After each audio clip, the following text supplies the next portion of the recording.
Malayalam big boss season 7 ലൈവിൽ ഇപ്പോൾ നടന്നുകൊണ്ടിരിക്കുന്ന ആദിലയും നൂറയും സംസാരിച്ചുകൊണ്ടിരിക്കുകയാണ്. ജിഷൻ ഈ ബിഗ് ബോസ് വീട്ടിലേക്ക് വന്ന യഥാർത്ഥ ലക്ഷ്യം അനുവിനെ സപ്പോർട്ട് ചെയ്യുക, അതേപോലെ തന്നെ ഷാനവാസിനെ സപ്പോർട്ട് ചെയ്യാൻ വേണ്ടിയിട്ടാണ് അവൻ വന്നിരിക്കുന്നതെന്നാണ് ആദില പറയുന്നത്. ഇപ്പം നിനക്കൊരു കാര്യം മനസ്സിലായി. അനീഷ് ഇപ്പോൾ ഗ്രൂപ്പിൽ ചേർന്നിട്ടുണ്ട്. ഷാനവാസിൻ്റെ ഗ്രൂപ്പിലാണ് ഇപ്പോൾ അനീഷ് ഉള്ളത്. എന്താണ് അനുമോൾ ഇവിടെ ചെയ്യുന്നത്? അവളൊരു ഡബിൾ ഫേസ് അല്ലേ കളിക്കുന്നത്? അവൾ ഷാനവാസിന് വോട്ട് ചെയ്ത് സ്റ്റാർ കൊടുത്തതൊക്കെ നിനക്ക് മനസ്സിലായില്ലേ? ഇപ്പോൾ അവർ ഒറ്റക്കെട്ടാണെന്ന് ആദില പറയുന്നുണ്ട്.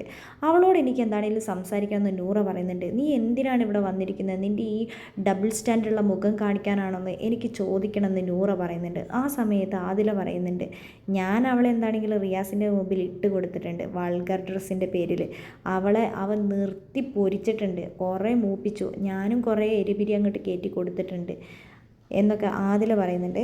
ആ സമയത്ത് ആദില ചോദിക്കുന്നുണ്ട്, എൻ്റെ ടാസ്കിനെ കുറിച്ച് ഇവിടെയുള്ളവരൊക്കെ എന്താ പറഞ്ഞതെന്ന്. നല്ല അഭിപ്രായമാണ്, മോള് നല്ല സ്ട്രോങ് പ്ലെയർ ആണെന്ന് പറഞ്ഞിട്ടുണ്ട്, അടിപൊളിയായി ചെയ്തു എന്നൊക്കെ പറഞ്ഞു എന്ന് പറയുന്നുണ്ട് നൂറ. എന്താണെങ്കിലും നമുക്ക് ക്യാപ്റ്റൻസി കിട്ടണം, ക്യാപ്റ്റൻസി കിട്ടിയേ പറ്റൂന്ന് ആദില പറയുന്നുണ്ട്.